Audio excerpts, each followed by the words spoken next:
கத்திரிக்காய் தொக்கு டுடே. எண்ணெய் கத்திரிக்காய்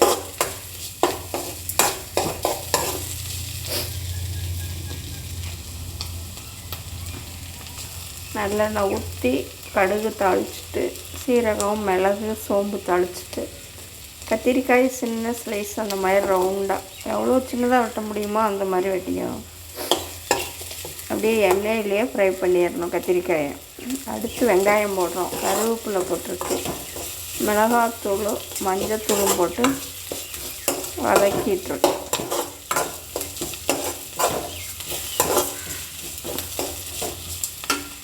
தக்காளி போட்டு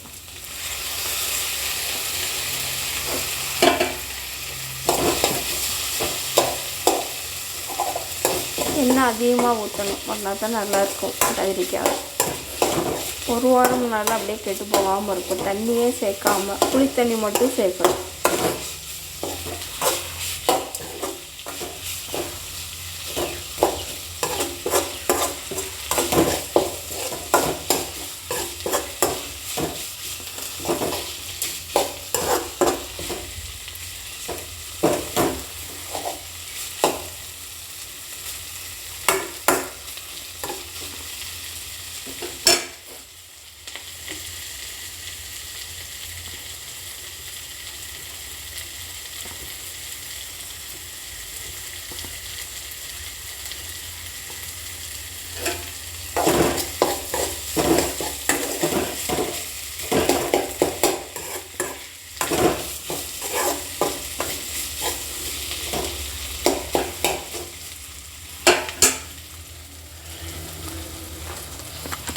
மல்லித்தூள்,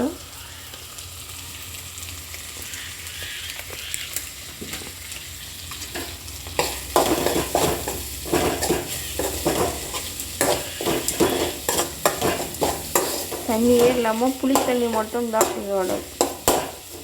அதனால் ஒரு வாரம்னாலும் கெடாமல் இருக்கும். இட்லி தோசை சப்பாத்தி சாப்பாடு அல்டிமேட்டாக இருக்கும்.